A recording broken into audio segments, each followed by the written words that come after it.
Alors voilà, nous nous retrouvons pour la seconde partie.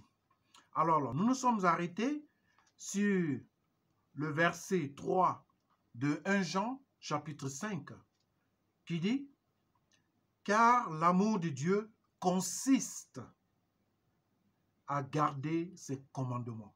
Et ces commandements ne sont pas pénibles, nous dit la Bible. » Alors, chers frères, chers enfants, chers jeunes, aimer Dieu, ce n'est pas un état d'esprit. Aimer Dieu, c'est le concret. Aimer Dieu, c'est la pratique. Aimer Dieu, c'est garder sa parole. Garder sa parole, ça veut dire vivre sa parole. On ne peut pas aimer Dieu, on ne peut pas dire que nous aimons Dieu et ne pas garder sa parole et désobéir à sa parole. Lisons encore, toujours dans 1 Jean, le chapitre 3, verset 22, qui nous dit « Quoique ce soit que nous demandions, nous le recevons de lui, parce que nous gardons ses commandements, et que nous faisons ce qui lui est agréable.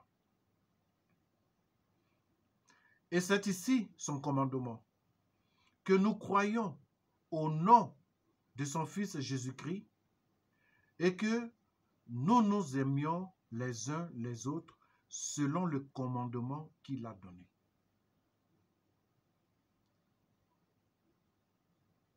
Ouais. Le Seigneur, ça parle, mais ça tourne autour de sa parole, autour de faire ce qui plaît à Dieu. Nous devons être des êtres qui dépendent à 100% de Dieu. Des êtres qui cherchent à faire ce qui plaît à Dieu. C'est vrai, nous ne réussissons pas toujours. Et Dieu n'aime pas cela. C'est pour cela, lui-même, il a trouvé une solution. Si nous confessons nos péchés, il est juste et fidèle pour nous les pardonner. Si nous confessons nos péchés, il est juste et fidèle pour nous pardonner. Parce que Dieu nous veut propres. Alors, ça ne veut pas dire que à chaque fois, nous allons tomber dans le même péché et aller vers le Seigneur pour demander pardon. Alors, confesser, ça doit venir de 3 étapes. Quand on a péché, d'abord, il faut reconnaître qu'on a péché. Il faut reconnaître qu'on a désobéi. Il faut reconnaître qu'on a fauté. Quand on reconnaît cela, on le regrette. Le regretter, ça veut dire quoi? Ça veut dire on n'est pas prêt à recommencer cela. On n'est pas prêt à retourner sur ce qu'on a vomi. Parce que si on reconnaît, on le regrette. Quand on le regrette, c'est comme si on avait vomi. On le regrette.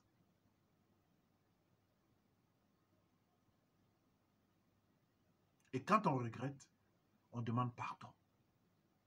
Et là, Dieu nous pardonne. Vous vous rappelez de l'histoire de Pierre qui a régné Jésus?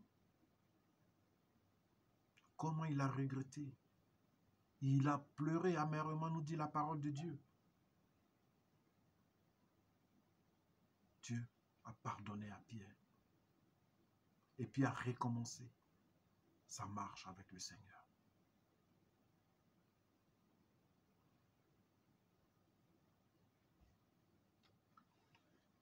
Donc, comme je disais, on ne peut pas dissocier l'amour et faire ce qui plaît à Dieu.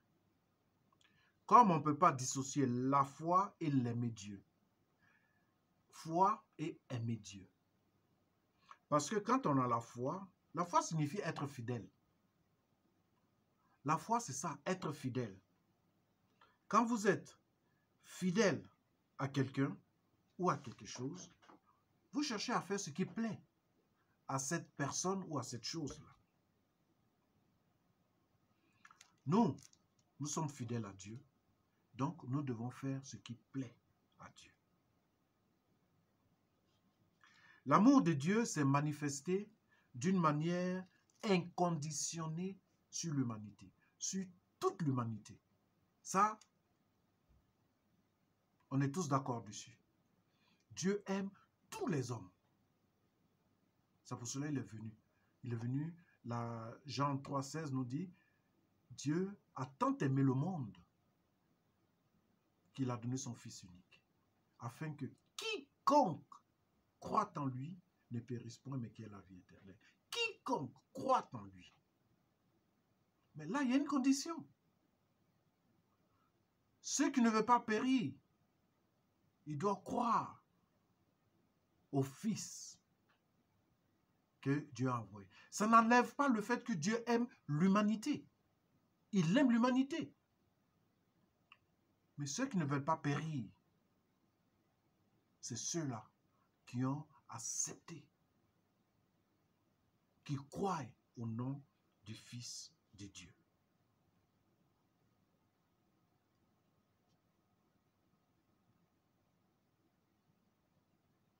Parce que pour faire partie de ce corps, le corps du Christ, il y a cette condition-là. Pour faire partie du corps du Christ, il faut croire au Fils. Et comme nous avons vu, il y a des conditions. Il faut garder la parole, ça veut dire aimer Dieu, ça veut dire garder sa parole, ça veut dire pratiquer sa parole, mettre sa parole en pratique, vivre sa parole. Vivre sa parole. C'est ça. C'est l'une des conditions. Et quand on a ces conditions-là, il y a les retombées. On a des retombées. Alors, je veux que nous soyons clairs dessus. Inconditionnellement, Dieu a aimé le monde. Mais fait partie du corps du Christ, il y a des étapes. Peut-être que quand on parle de conditions, certaines personnes n'accepteront pas ça. Mais c'est ça. Quiconque croit à la vie sauve. Et même quand nous voyons dans le texte que nous avons lu, je ne sais pas si nous l'avons lu, en Deutéronome, le verset 8 au verset 10. Deutéronome 5, 8 à 10, que je lis. Tu ne te feras point d'image taillée, des représentations quelconques, des choses qui sont en haut dans les cieux et qui sont en bas sur la terre, et qui sont dans les eaux plus bas que la terre. Tu ne te prosterneras point devant elles, et tu ne les serviras point. Car moi, l'Éternel, ton Dieu, je suis un Dieu jaloux, qui punit l'iniquité des pères et les enfants jusqu'à la 3e et la 4e génération de ceux qui me haïssent. Alors, c'est la même chose que nous avons lu dans Exode. Ça, c'est dans Deutéronome. Et la partie où je parle de retomber, les bénédictions, les conséquences de quand on a rempli ces conditions-là, il dit, et qui fait miséricorde jusqu'à 1000 générations à ceux qui m'aiment, et qui gardent mes commandements. Donc, à ceux qui l'aiment et qui gardent ses commandements, à ceux-là, c'est à ceux-là qui fait miséricorde jusqu'à 1000 générations. Ce n'est pas à tout le monde. C'est à ceux-là qui gardent, qui l'aiment et qui gardent ses commandements. Et encore Deutéronome, j'ai lu 9, oui. Alors, dans Jean, le chapitre 14 que nous avons lu précédemment, le chapitre 14 au verset 23,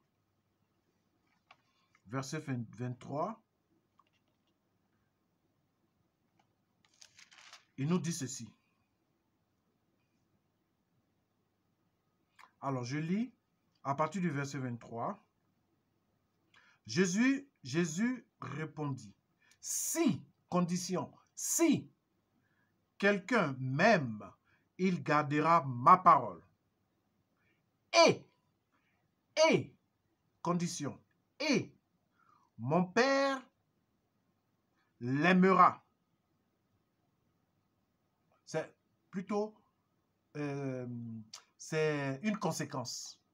C'est plutôt une conséquence. Si quelqu'un m'aime, condition, il gardera ma parole, et il y a la conséquence, et mon Père l'aimera. Il gardera ma parole, et mon Père l'aimera. Nous viendrons à lui, et nous ferons notre demeure chez lui. Voilà. C'est celui-là qui aime le Seigneur et qui garde sa parole. C'est en celui-là que viendra, que le Père aimera, et ils viendront faire leur maison en lui. Celui qui ne m'aime pas ne garde point mes paroles. Et la parole que vous entendez n'est point de moi, mais du Père qui m'a envoyé. Donc, vous voyez, il y a une conséquence de bénédiction.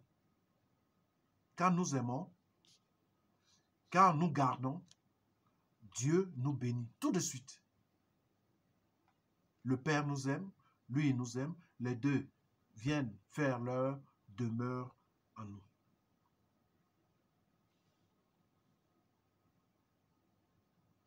Donc nous voyons que dans l'amour que nous avons pour le Père, il y a des faveurs.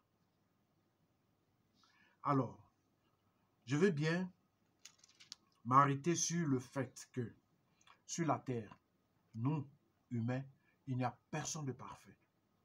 Et Dieu en est conscient. Mais son sang nous purifie. Son sang nous rend parfaits devant Dieu. Le sang de Christ nous rend parfaits devant Dieu. C'est pour cela qu'il nous a donné ce moyen-là. Il nous a donné cette parole. Si nous péchons, nous devons confesser notre péché. Et sa parole dit, il est juste et fidèle pour nous les pardonner. Il est juste et fidèle pour nous les pardonner. Parce que nous avons un avocat auprès de Dieu qui intercède jour et nuit pour nous. Frères et sœurs, la question est simple. Pour toi, pour moi, pour nous tous, de savoir où nous sommes. Si nous aimons Dieu, nous gardons sa parole. Si nous n'aimons pas Dieu, si nous ne gardons pas sa parole, ça veut dire que nous n'aimons pas Dieu. C'est la Bible qui le dit, ce n'est pas moi. Alors, la question est simple. Et c'est à toi seul de répondre. Dans ton cœur, gardes-tu la parole de Dieu?